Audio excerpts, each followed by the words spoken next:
Having spent all these decades on practicing biodiversity and ecological agriculture, and having evolved the indicator of health per acre and nutrition per acre, our work in India has shown that if all the land under cultivation was converted to biodiverse ecological agriculture, we could actually feed 2 times India's population. So the myth that you need chemicals and industrial farming to feed the world, the data just doesn't validate that. It's a very good propaganda statement.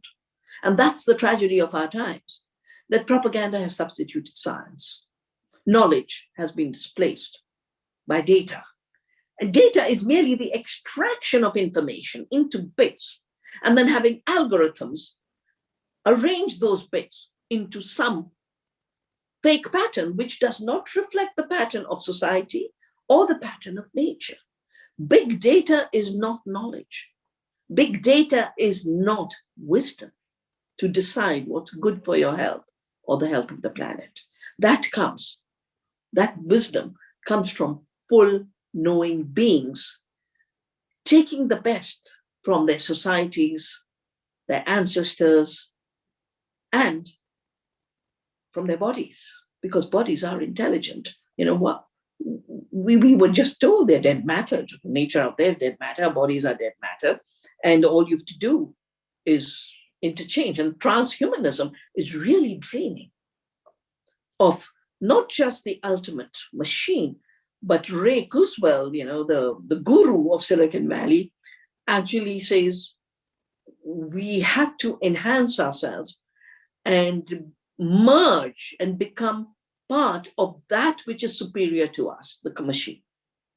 And the day humanity starts deciding that tools they have created, machines they have created, are superior to them, they've already lost the wisdom.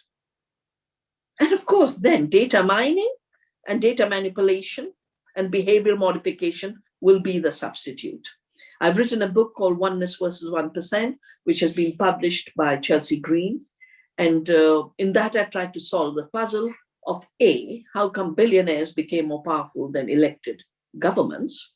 Because I watched him dictate terms to governments at the Paris summit.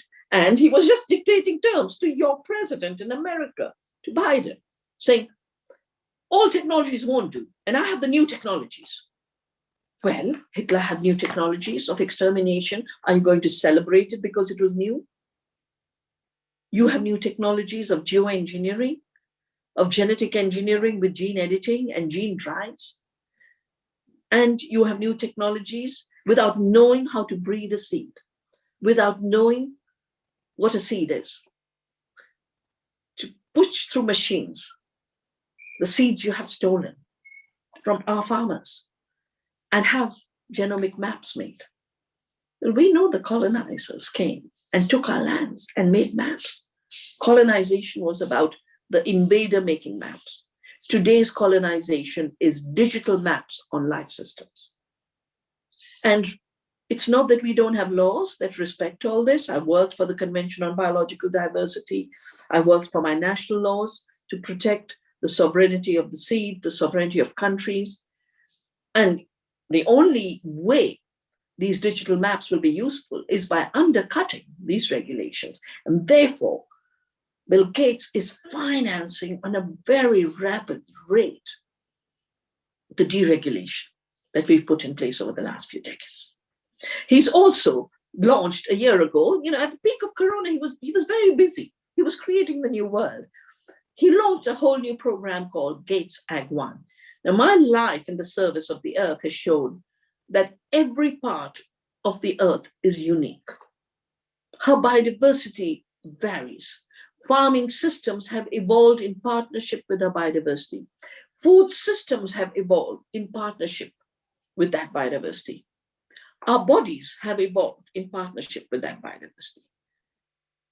And when you make a break with that biodiversity, and you now start to claim that you are going to re-engineer farming systems. Now, earlier you re-engineered seeds into GMOs. Now you want to re-engineer landscapes at a go and have one agriculture across the world. And some of you might have noticed the new land grab that Gates has emerged as the biggest landowner of US. And land and food are the biggest investments after the 2008 subprime collapse. The big billionaires know, land won't run away. Your securitization and your derivatives will evaporate, but the land will not, the earth will not. But even more importantly, because you have taken over mastery in a new way, you now want to say, I'm going to use land in ways that others will be forced into that kind of land use with digital agriculture and farming without farmers, and lab food without farms. Farms he wants to reduce to producers of raw material. Food is not wholesome food with everything we need in its integrity. Food for him is the lab stuff, and agriculture is producer of raw material. And he is signing up deals with the buyers. Monsanto is now buyer, Syngentas with the DuPont, on making even bigger farms to produce this raw material. Worse, I don't know how many of you followed the new language emerging as solutions to the emergencies we face. The language of half for nature. We are part of nature. A part doesn't decide for the whole. You get rid of. I'll get rid of you. I'll leave half for you. That means suicide. For others, it means genocide. Second, nature-based solutions. But nature is the solution if you allow ecological systems to work, if you allow healthy eating to work. Natural foods are the solution to ill health because they're matched to our gut microbiome. You have had most amazing lectures who have gone through this much more deeply than I can. What I bring to you is my lifetime in service of the earth as an ecologist, and more recently in terms of ecological agriculture and the protection of biodiversity. Our work is showing that health is a continuum from the soil to our bodies. And I told you about the myth of feeding the world. 80% of the food comes from small farms, because the more we intensify biodiversity, the more food we get. And small farms are able to do it because they have an ingredient of love and care. And large farms have very heavy doses of poisons and carelessness. So large farms only produce 20% of the food we eat. Small farms give us 80%, but small farms use only 25% of the land. So you can imagine how much more land we could leave for regeneration of biodiversity if we allowed agricultural regeneration on our farms as small farms.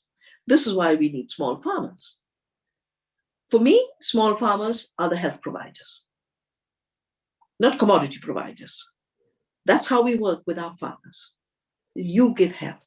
You give health to the earth, you give health to yourself, and you give health to those who eat the food you have grown.